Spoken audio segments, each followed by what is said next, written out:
Hello, and welcome to the World Economic Forum's panel on the intelligent coworker. AI today is evolving from a tool to a coworker, transforming how individuals work, how organizations operate, and how societies adapt. The big question we're going to try and get at today is what happens when AI takes a seat at the table in the workforce. We've got a great panel for you today. I'm glad everybody can be here to join us. Sitting to my left, we have Enrique Lores, President and CEO of HP, Christoph Schweizer, who's the Chief Executive Officer of BCG, Kate Kallot, who's the Founder and Chief Executive Officer of Amini AI, Munjal Shah, the Founder and Chief Executive Officer of Hippocratic AI, and Kian Katanforoosh, who is the Founder and Chief Executive Officer of Workera. Please welcome our esteemed guest. To get started, I'd like to basically ask this question, which may be an obvious question given the topic of the panel, but when we're talking about AI as a coworker, what does that mean versus AI as a tool? You know, when we're getting agents in the workforce, when we're starting to turn over autonomy to them, where's the line? Maybe I'll start with you, Kian, and then we can come back this way. What's the difference between a coworker and a tool for an AI? So personally, I'm not a fan of calling AI agents agents. Neither I'm a fan of calling it a coworker. Fair enough. I can explain. I think that right now, if you look at the publications that come out of the frontier labs, they all concern tasks. AI is good at these tasks. It's better at that task. Humans have jobs that can make up hundreds of tasks at times. And it turns out that AI being good at a set of tasks is very different than AI taking on an entire job. And in fact, most of the predictions on job XYZ is going away over the last 3 years has been wrong. We still have translators, we still have customer support managers, we still have a lot of careers that we thought will go away way faster than they actually did. And in fact, for a job to change, you need people to change, organizations to change, workforce to rewire. And we know from cloud transformation that that can take decades. There are still businesses operating on pen and paper 20 years after digitalization. And that's why I like to call it agentic workflows. Professor Eng also talks about that rather than coworker. Fair enough, fair enough. Please, Munjal, jump in. Again, we break down the framework of Coworker into 3 buckets: co-pilots, autopilots, and infinite pilots. And co-pilots are kind of working with the human in the loop. Autopilots do the task autonomously, but typically a task you do today. And then infinite pilots is this idea of things you could never do until you had an infinite supply or you had a very, very low cost. And I think that while AI is going to augment our abilities, if you fast forward 5-10 years, there will be 8 billion humans or whatever number we'll have then, but there will be 80 billion AIs. And meaning they won't be doing the things we do today. I think only a little bit of that will be impacted. I think by and large, we're going to find all of these use cases of things we never thought to do until, we had an infinite supply at low cost. So, one example is, we recently called 16,000 people for this one Medicare Advantage plan in the U.S. during a heat wave. We called them at the hottest time of the day and educated them on what to do, told them where the cooling center was. I think even in some cases, helped them get there. And that was something you would have never done because you would have had to find thousands of people to call, educate, do an assessment. And these are the types of things I think we're going to see a lot more of. Kate? I would also tend to agree. For me, AI is always a tool, not a coworker. And the reason is because, like Kian mentioned, we were forecasting that, radiologists at some point will disappear because computer vision and AI started to surpass recognizing certain diseases and reading radiographies better than the human eye, right? But actually, today, there are more radiologists actually getting into the profession. And what happened is that the tool has made that profession sexy again, right? And I'm thinking that I do believe that we're going to see this happening everywhere. We are seeing this happening in governments we work with.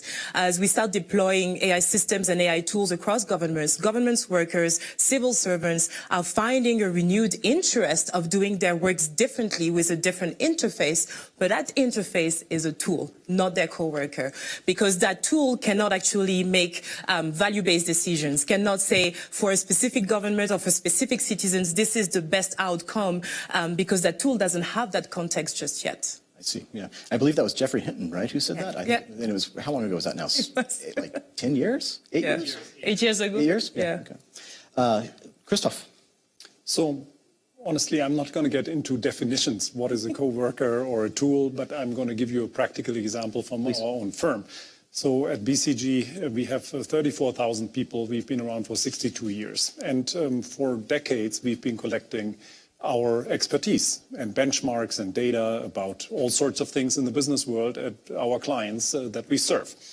Now, we have also collected a lot of information in our knowledge management systems over many years. And now, with the advent of AI, you could use these knowledge management systems in a very different way. You could say, well, we are about to meet that pharma company that has 27 factories around the world.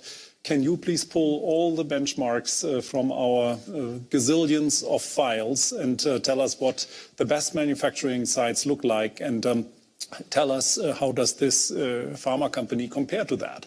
That's when AI really started to kick in, and you got a lot more out of it than through kind of the traditional queries. Where we are now is you can further augment that. And I do think you are now starting to be in a reality where it does feel like a coworker, whether you call it that or not.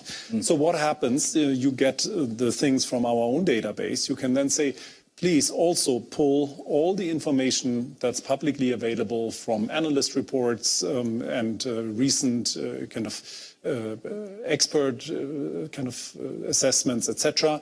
And please also, after looking at the data, tell me what are the 10 most unusual and remarkable patterns in the data of those 27 factories for that pharma company. And you can even take it one step further and say, well, please now put that on a coherent set of 8 slides that we could use for an initial workshop. So it goes from a relatively static query into a very dynamic query, and now it goes into augmented information. It goes into getting stuff done. And then it does feel like a coworker. And I think we are at that point. It's a reality. We very actively and happily build our own agents, and we embrace it in many, many things that we do. And I think we are at this point that AI is becoming much more than a smart tool. I want to come back and find out what some of those things that you're using for are. But first, Enrique, please. Yeah, I'll use also a couple of real examples. When I use AI to prepare for earnings and to ask AI to help me to prepare questions, I'm using it as a tool. When we use AI to replace and to change how do we do supply chain planning in the company, it feels more a coworker than a tool. Or if I go into a Waymo car and I ask the car to drive me to San Francisco, it is a co-worker, a co-driver, or a co-something. It is not a tool. So this is clearly something that we see is going to continue to grow more and more. And differently from other panels, I think these are going to be really integrated into our companies. It's amazing to me how normalized Waymos have already become, how normalized the autonomous cars are. Like my kids ride in them all the time, and it's just, it's a bizarre world. They take it for granted. But Munjal, I want to come back to something you said. You talked about this heat wave where you did 16,000 automated calls. Obviously, when you're doing something like that, you have to make sure that whatever you want to call them, that are making the calls, are safe and reliable, can be trusted. Yeah. Talk to me a little bit about that. How does that happen? So, there's a misnomer out there that if you train your AI on the right data, then it's safe. I don't know if you guys remember, at the very beginning, there was this thing called PubMed GPT, trained only on PubMed, a nice high-quality data source. It still made up stuff. And so what we realized was the first thing you have to do to ensure safety and kind of responsible AI is you have to do something that almost no horizontal model does, which is output testing. So we literally hired 7,500 U.S. licensed nurses because we operate largely within the scope of an RN. RNs in the U.S. don't prescribe or diagnose, but they do a ton of care management. And so we hired 7,500 of them. We had them call the AI. We had them act like a patient. We had said, hey, you're a nurse. You know what mistakes it made. Tell us all the mistakes. And then 1 out of every 50 times they got a human nurse on the other line, and they marked all the mistakes they made. And we said, all right, we're not going to ship this until we are as safe as a human. And actually, we're now much safer than that. But we created an empirical output testing model, I call it, rather than an input criteria for whether or not your model is safe. And I think more and more people can do it. You can't really do it on a horizontal model because it's just an infinite number of outputs, but you can do it on a vertical model. You can do it if you roll out one use case at a time and you can test it. It's expensive, but I think ultimately you have to do some of these responsible things to do it. We also have triply redundant systems that keep checking. I mean, who builds a safety system that doesn't have redundancy? So this idea of, one model to rule them all, this one ring to rule them all concept. I mean, this is not how any safety system is developed anywhere in any industrial application. So we have models that check models that check models. And so these are the, some of the techniques you have to do. And then the last part I'll just say is in a healthcare call, if I say I'm having chest pains or shortness of breath, you need to run something like a triage protocol and assess, is this an immediate red transfer to a human being? And so we actually built in an automatic ability to run triage and transfer the call immediately to a human. And so there are humans standing by. They're not in the loop, so it's not a human in the loop, but we will kick out to a human if there's an unsafe scenario because it can happen on any patient call. Can I ask how often that happens? Like how often does it? It varies widely.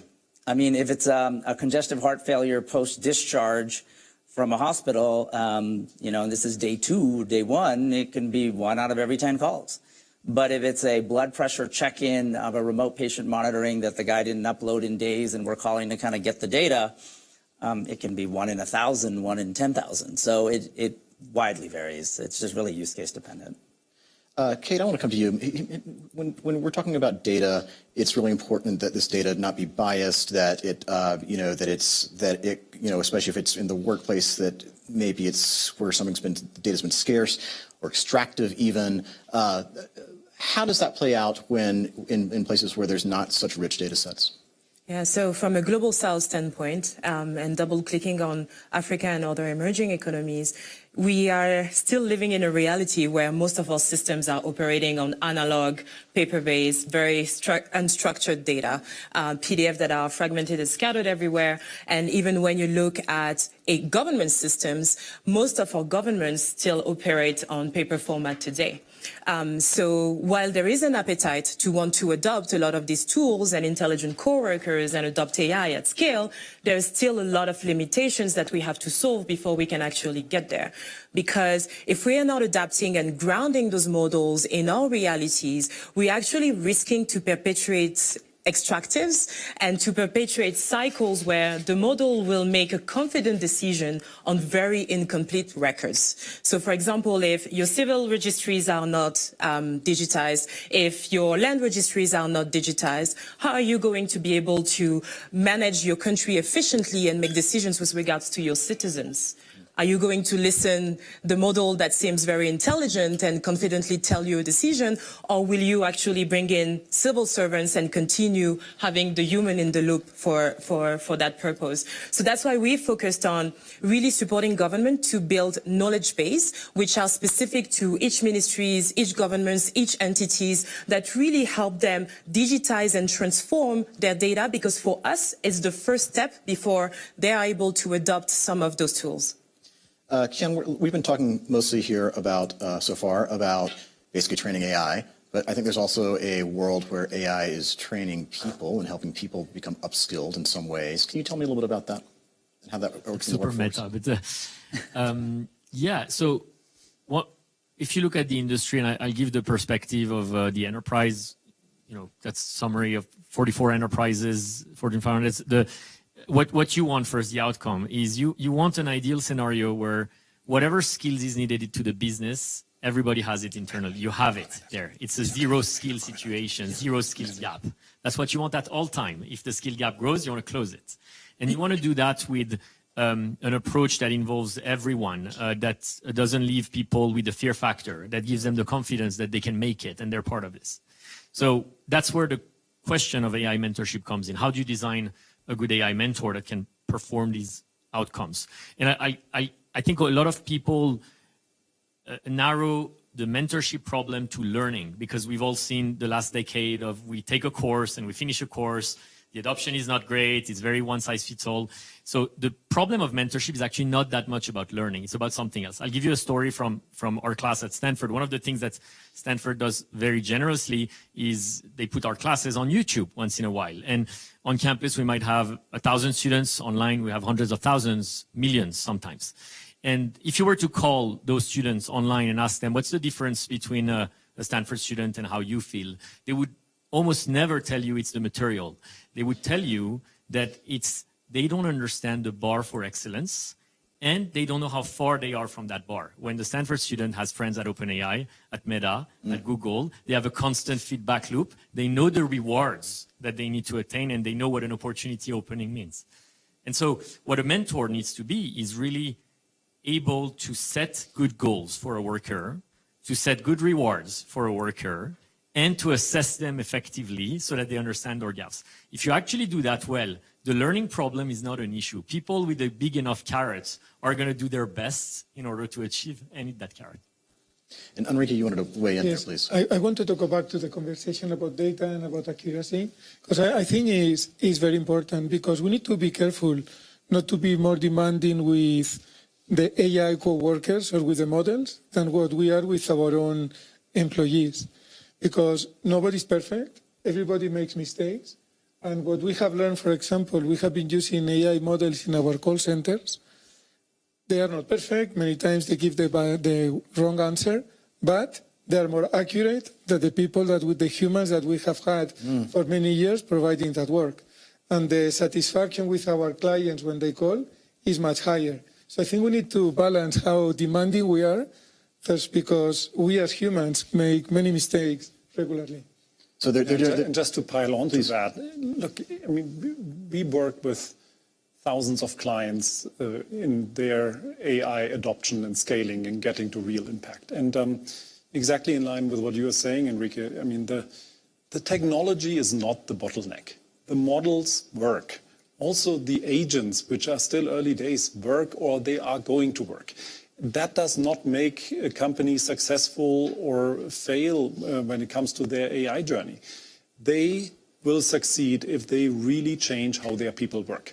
And to do that, you need to change processes, organization, incentives, skills, leadership, culture. And frankly, that is a much, much, much bigger factor. And I mean, our number one conviction as we work with leading companies around the world when it comes to AI is make this a CEO problem and don't delegate it somewhere down in the organization. I mean, this needs to bring together all these important aspects. And if CEOs take ownership, if they upskill themselves, if they make bold investments, upskill their organization, then you get into this positive flywheel where people all of a sudden see, oh, wow, this really helps me. Oh, wow, this is great experience. I love this. And then you get into a self kind of reinforcing circle. And I feel at this point in time, the whole world still talks way too much about the technology question. I think we should talk a whole lot more about the skills and the positive sentiment and the change management around it. I think that'll make it or break it.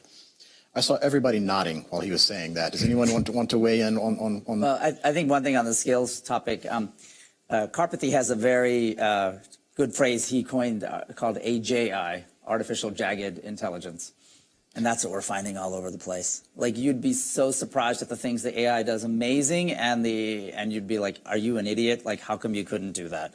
So I'll give you an example on both sides. Like, you know, we also deployed our AI to convince patients to do follow-up tests, you know, because a lot of times, like, if you have a lung nodule, you're supposed to do a CT scan. We got 1,700 patients that basically the health system had tried to get to do it, and they had refused. And they had sent them a letter, text, everything. And we called them, and the AI was so persuasive, it convinced 250 of them to do it. And these have been, quote, lost to follow-up, which is the healthcare way of just saying, we gave up. But there was actually a cancer in there, so it's like, we saved a life, right? And then, but now think about, but on the other hand, they're like, oh, great, well, now you can also use this to do scheduling. I mean, sure, straight up, you know, these times are available, okay, but the AI, it doesn't have common sense. So give me 3 times, sure, Mr. Shah, would you like 7, 7:05, or 7:10? Like, we would space them out, like, we would try out different things. Or Oh, I want 2 times for me and my wife, but back to back because we drive in together. Oh God. I mean, GPT-4o, we benchmarked it on scheduling accuracy. 23% of the time it'll hallucinate. And you literally need models checking models to actually get that sub 1%. Because you can't have a clinic where 24%, you know, 1/4 of the people walk in and they're like, I'm here for my appointment. It's like, what appointment? And so that you would have thought that's an easy skill, and you would have thought persuasion is a hard skill, and yet it's exactly the opposite. Christoph, I'm going to come back to you because what you're talking about a little bit there, I believe, is helping boost productivity in the workplace. Mm-hmm. How can you tell if that's happening? How can you tell if you've set up agents or whatever, again, coworkers, whatever we're calling these AIs we have operating internally in a successful way? Well, I mean, the dream of every CEO is that you can perfectly measure productivity. I can tell you the vast majority of us actually find it pretty elusive. Yeah? You have a lot of fun talking to your IT function or to your marketing function, trying to get an explanation how productivity changed. Yeah, good luck with that. So what do you really measure? And we found that incredibly instructive and predictive of success. You measure, first of all, does a certain organization, do the employees in that organization habitually use the toolkit? What we see is if people use an agentic AI solution or any AI solution once a week, it's a distraction, it makes you less productive. Once people start using it multiple times every day, or at least once a day, it becomes a norm. You learn faster, you get experience, you get a whole lot more out of it. So you do track adoption and usage. The second thing is you do what all large companies do. You do employee satisfaction surveys. Do you actually enjoy this? And look, we have seen that at BCG ourselves. We now, over the course of 2025, had an exponential increase in the number of people who said, this is a real help. And I'm happier because of the AI tools I have. We are now at 77% of BCGs who say, thank God I have AI. And it was much lower. And so I do think you have to manage some of these adoption, happiness, appreciation factors, and then you will get to productivity. And eventually you can also measure that. But I do feel, again, as I said earlier, the whole business world talks about parameters as if they were God-given and perfectly precise and measurable. I think there's a lot of kind of measuring what your workforce does, how they work, how they feel. That is going to be very predictive for success. Let me share a data point that kind of supports what Christoph was saying. Every year we conduct a survey that we call the Workforce Relationship Index. And we basically ask people all over the world, multiple companies and countries, how do they feel about their work? Are they able to meet their own personal goals and professional goals? And something we have learned is that those using AI regularly in their work have a higher satisfaction level than those that don't. So this shows that really are starting to see the value that these tools bring, and they really feel not only more productive, but also better about what they do. The AI is having a very positive 360 review, is that right? Exactly. By the way, you say that jokingly. It's actually, I mean, if you follow the title of this panel, that it's a coworker. I mean, any coworker that's a human, you spend time to recruit it, you find it, then onboard it, instruct it, ramp it up, give feedback, train it, and then promote it for bigger use, or sometimes also let it go. You have to handle any agentic AI or coworker AI solution the same way. And you should not be negligible on that whole early part of it. There is onboarding, there is training, and you can measure the contribution as you measure it for any human being. And I think, I mean, if you take that whole coworker thesis seriously, and we do, then, I mean, treat it as such. I was joking, but I agree with you. Kate, I'm going to come back to you here. To your earlier points about data scarcity, I'm curious if you have thoughts about where the line is in terms of having AI like augment human judgment and where we should stick to humans. So I've been sitting on the Global Leadership Council for Reimagining Aid, and I'm no aid expert, right? But the reason why they decided to have someone focused on AI in the council was because everybody believes that today we need to rethink deconstruct and reconstruct how we're thinking about development and how we're thinking about having technology embedded into the ways we're making decisions. Right now, when you think about development, we see countries in the global north making decisions on where to invest in problems in the global south, but without really integrating the data that's on the ground. One of the biggest examples of that has been USAID. So when USAID was dismantled, there is an economist who started working on kind of like building a knowledge base of all the projects that USAID had done in the past and kind of building a knowledge management system to say, listen, we've been doing this for decades and decades and decades. There is a treasure trove of data of how those projects have performed on the ground, where did we invest the money, and how can we use these insights to be able to make better decisions and reconstruct that system in a better way.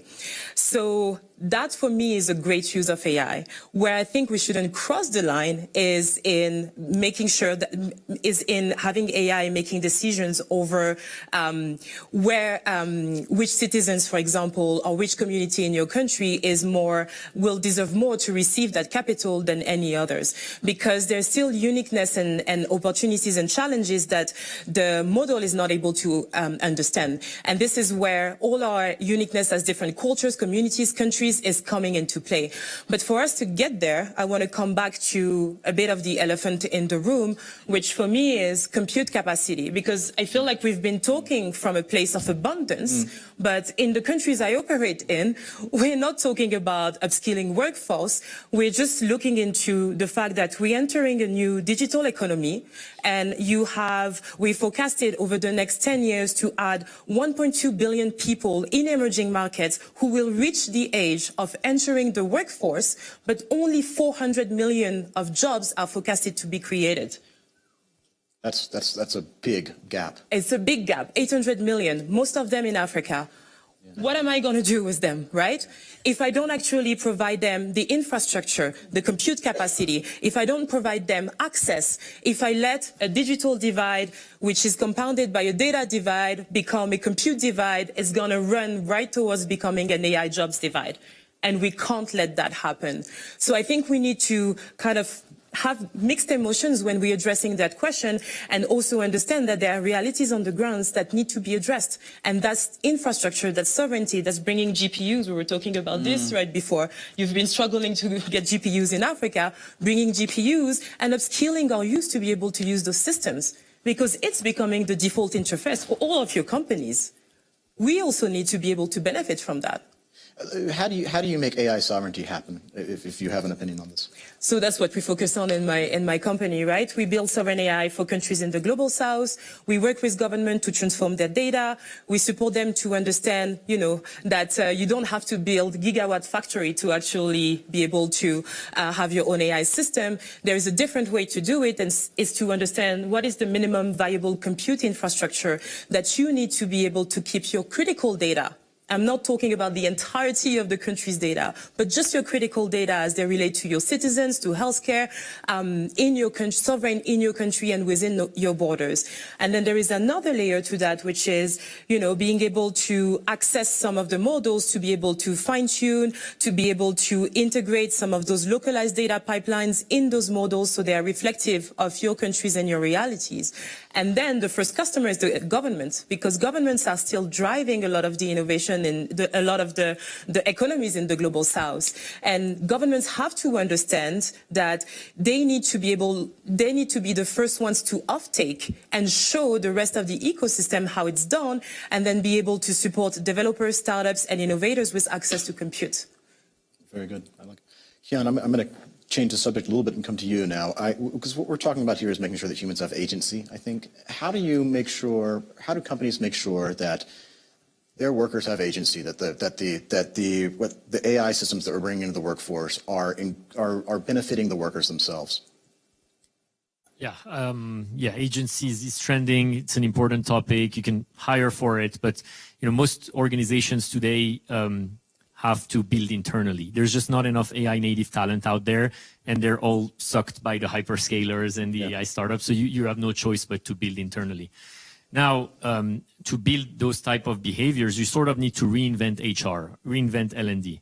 Last decade, L&D and HR were seen as a benefit. It's learning as a benefit. It's self-directed learning. Here's the gym, become a bodybuilder. We know it's not as easy as it seems. So what I've seen companies do that worked is be much more top-down. The companies that make learning a business imperative trigger certain changes internally. And oftentimes companies are scared to do that. Like, oh, I'm going to require you to have an AI driver license. Turns out the response that I've seen from workers is we would rather be required to do something and rewarded for it. And if the company is doing that, it's probably because they're not going to fire us. They're going to, in fact, invest in us for the future. And so I think the companies that are top down, that are very clear about rewards, are the ones who manage to get agency out of their employees. Additionally, going back to Kate's point, we don't fully know the skills that are going to be useful for the future, but we can separate those skills into two categories. The durable skills, the one that we know better, are going to be useful 10 years from now. Problem solving, critical thinking, communication, coding, in my opinion. We also know there's perishable skills that change every 6 months. And so companies have to understand what is their strategy in durable and perishable skills and how you handle these differently, because they're so different. And that's also an important consideration. It's interesting you're a coding bull still. People are, it's falling out of fashion, I've heard. No, I think everybody needs to be able to code. I'm not saying write code. I'm saying, work with one of those tools and build your own stuff. And Enrique has been talking about that a lot. I fully agree. Enrique, I want to come to you on something. I think there's another elephant in the room, which is that you're starting to hear about job losses in terms of entry-level jobs, and a lot of the way that that you grow as a person within an organization is by doing these entry-level jobs. You learn from them. You get somewhere else. My first job was I was a fact checker, and it's it helped me learn how to be a better reporter, how to be an editor. So if we're assigning some of this for lack of a better term, grunt work to to AI agents, or having them make calls, or having them organize tasks that may be the ways that people have traditionally learned, how can we make sure that that early career workers are able to learn enough about the professions that they can grow in them? I think the question is even broader than that, because what is very hard to predict today is what is going to be the structure of an enterprise 5, 10, 15 years from now. If you think about how any of our companies is organized, it's almost a pyramid. And you have entry-level workers, and then you start making progress as you spend more time or you become more proficient. What is going to be the structure of a company that has been fully transformed by AI is going to be radically different. Today, we're organized by functions that are driven by the processes that we have been using during the last 30, 40 years. As Christoph was saying, AI is going to start by transforming these processes. When you transform them, you're not going to need these functions anymore. You may need different type of functions. And what is the impact on the overall organization is something that we will be learning all together during the next years. What I think the only thing we can know is going to be different from what we have seen until now. Nick, can I jump in? Please do. I think we're getting a glimpse into what that looks like, but I completely agree with you that you can always see the first order impacts of a new tech, but it's really hard to see the second order impact. But one of the things we're starting to see is this abundance thesis that we really haven't, like, let's take healthcare. What's the ideal healthcare staffing? And it's really one-to-one. Education has that same property, right? One teacher to one student is the best way to learn. And, but we only have in the US 5 million nurses, or, 300 and whatever million people, 360 million people. And so, but, I remember my mom, she was diagnosed with high blood pressure 6 years ago, and she came home from the doctor and told me she was fine. She didn't tell any of us, and she didn't take her blood pressure med. And so then fast forward 6 years, and we're in the hospital one night because she had 220 blood pressure and had the beginnings of congestive heart failure. And I felt horrible as a child. I said, oh my God, I should have been on her, but I didn't know because she came in and said, oh, a doctor said I'm the healthiest 78-year-old, he knows. Okay, great, Mom. But nobody from the hospital called him. Nobody from the doctor said, hey, Mrs. Shah, you didn't refill your prescription for your high blood pressure meds. In fact, you haven't refilled it for, what's your blood pressure, ma'am? Can you take it right now? And so I think there's an infinite abundance we can absorb in healthcare. And so the big idea starts to, I mean, I think we have to rethink and say, what's the ideal staffing level that gives us the best health outcomes in that case, in this vertical? And maybe it's so large that that's what the AI is doing rather than us. And then what are the humans doing? Maybe the humans are supervising all the AIs. Maybe the humans are the escalation point for all the AIs. Maybe the humans are helping to come up with novel use cases. Like, I think for all of human history, we have assumed scarcity in almost everything. We go to war over scarcities, pretty much.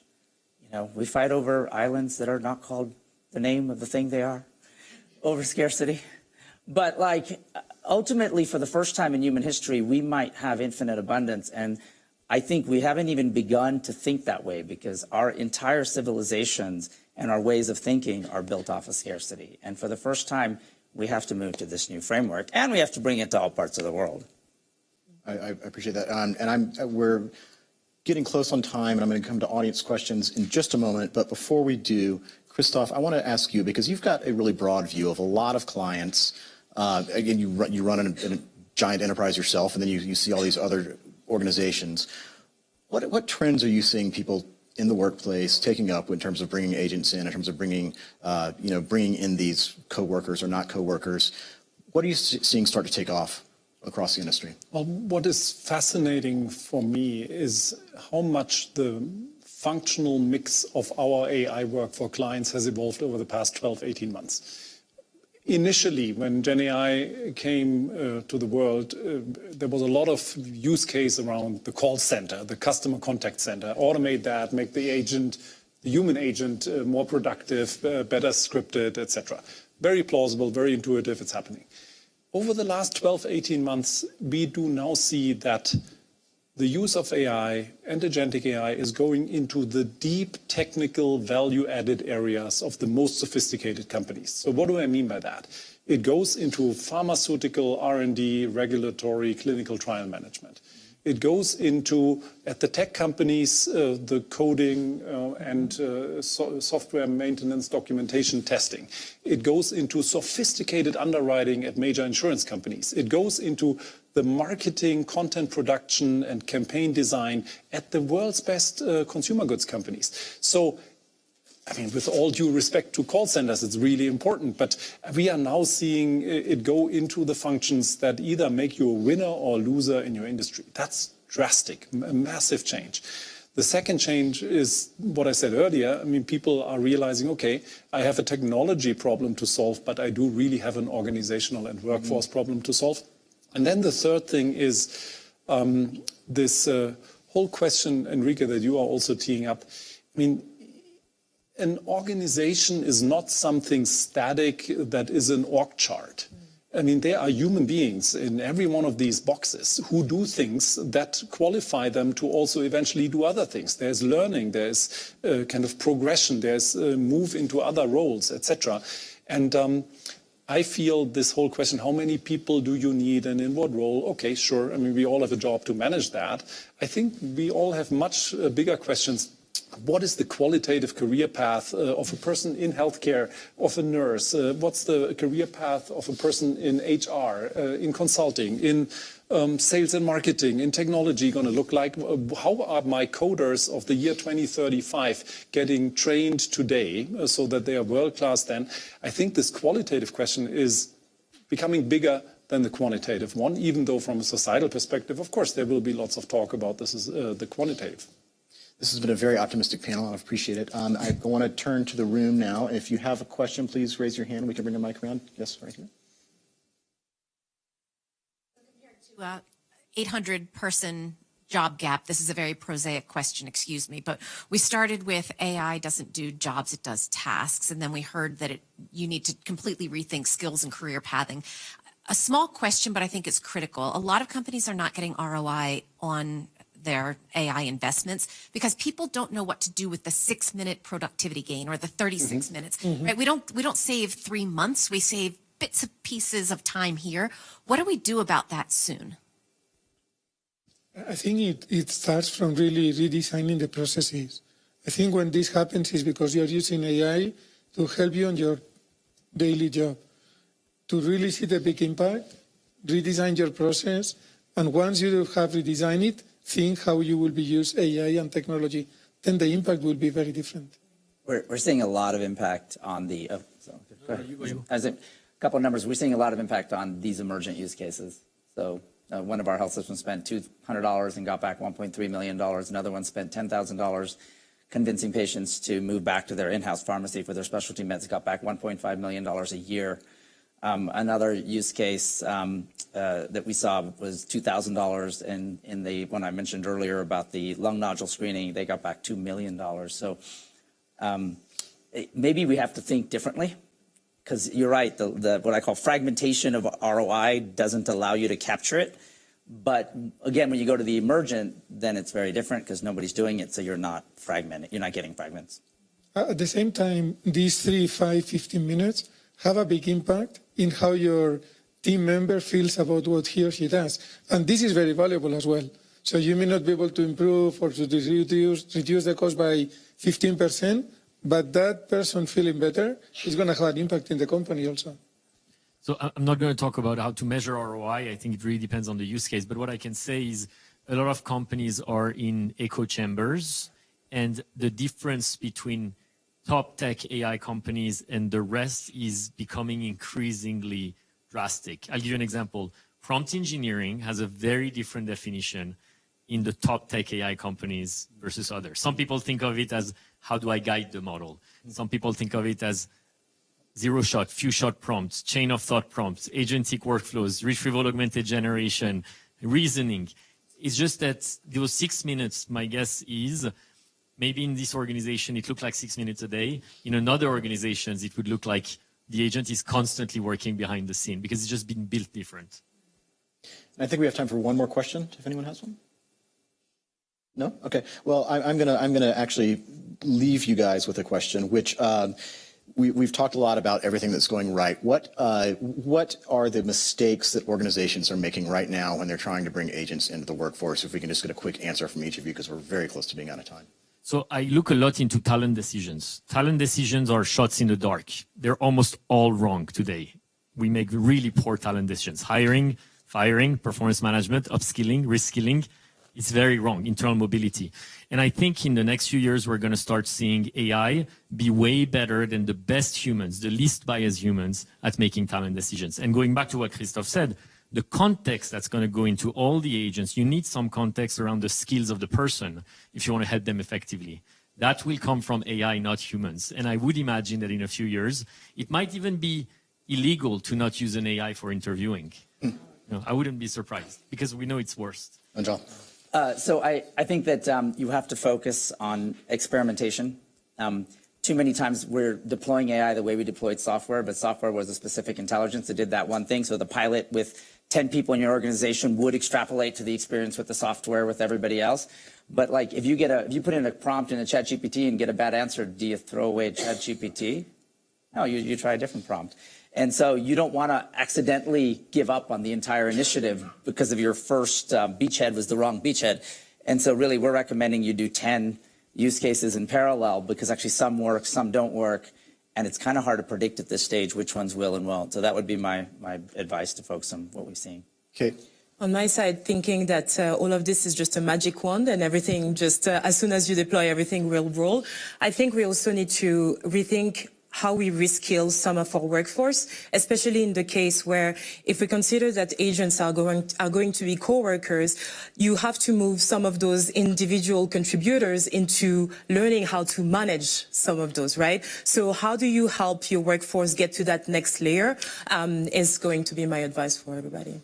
So many things can go wrong, but I think there are two that stand out. The first one is you try to or you handle this as a tech challenge. You just use a technology and you try to get a tech solution. You will get a tech solution, but you're not going to change much for the better. The second thing that can go wrong is you lose sight of what makes humans special. And I do feel exactly in line with what you said earlier. There are things that humans do that are unique and will be unique for a long period in time. An ability to deal with ambiguity, judgment, empathy, care, relatability, a willingness to motivate others in a way that they do things differently going forward. they won't disappear. In my mind, they will only get more important. If you miss that in your organization, I think you're in real trouble. Enrique, take us home. Yes, I think when we talk about AI, many times we think about the cost implications this is going to have. It will have, and it will be positive, but also it will help companies to move faster, to innovate first better, to provide better customer experience. And we need to make sure we look at all these elements, not just as the cost impact of it. Well, we are out of time. Thank you all so much. This has been a great discussion, and I really appreciate it. Thank you.